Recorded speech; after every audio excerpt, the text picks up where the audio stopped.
क्या आपने कभी किसी से पूछा है रात के खाने में क्या चाहिए और वे 30 सेकंड तक रुक जाते हैं, जैसे आपने उनसे दुनिया की भूख मिटाने को कहा हो। हाँ, वो एक गहरा सोचने वाला है और असल में ऐसे 3 तरह के लोग होते हैं। देखिए, गहरा सोचना सिर्फ होशियार होना नहीं है, यह एक पूरी मनोवैज्ञानिक बनावट है और सभी गहरे सोचने वाले एक जैसे नहीं होते। कुछ दार्शनिक होते हैं, कुछ अजीब आई कांटेक्ट बनाने में माहिर होते हैं। आइए इसे समझते हैं। पहले, खामोश दर्शक।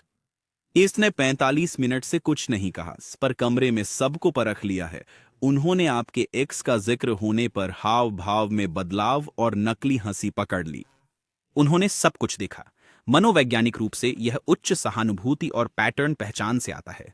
उनका दिमाग लगातार सूक्ष्म भाव और भावनात्मक डेटा को मानव झूठ पकड़ने वाले यंत्र की तरह पढ़ता है। वे इसीलिए चुप नहीं हैं क्योंकि वे शर्मीले हैं, बल्कि इसीलिए क्योंकि वे जानकारी संसाधित कर रहे हैं। लेकिन अगले प्रकार के सामने कुछ नहीं। ये सिर्फ देखते नहीं, बल्कि उलझते जाते हैं। अगला नंबर है अतिविचारक का भी अतिविचारक। इस व्यक्ति ने आपको 3 दिन पहले एक मैसेज भेजा था और अभी भी आपके ओके जवाब को परख रहा है। क्या आपका मतलब था ठीक है, या निष्क्रिय आक्रामक ओके, क्या आप नाराज हैं? क्या उन्होंने सब बिगाड़ दिया? इसे चिंतन कहते हैं। उनका दिमाग सचमुच समाधान खोजे बिना रह नहीं पाता। वह समझना, सुलझाना और निष्कर्ष निकालना चाहता है। समस्या ये है कि हर बात का हल नहीं होता, पर उनके रात के 3 बजे वाले दिमाग को ये कौन समझाए। और अगर आपको ये गहरा लगता है तो उनसे मिलिए जो हकीकत पर ही सवाल उठाते हैं।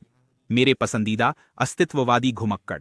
आप उनसे वीकेंड का पूछते हैं और पता नहीं कब आप स्वतंत्र इच्छा पर बहस करने लगते हैं। वे कुछ नहीं कर सकते। उनका दिमाग छोटी मोटी बातें नहीं करता, वो बड़ी बातें करता है। ये डिफॉल्ट मोड नेटवर्क से जुड़ा है।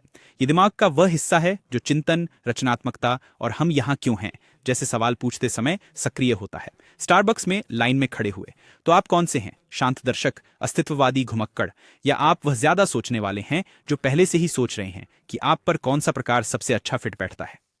अपनी टाइप कमेंट्स में बताएं। और अगर इस वीडियो ने आपको अजीब तरह से समझा हुआ महसूस कराया तो आप शायद एक गहरे विचारक हैं। और मनोविज्ञान सामग्री के लिए सब्सक्राइब करें जो आपको खुद पर मजेदार तरीके से सवाल उठाने पर मजबूर करे।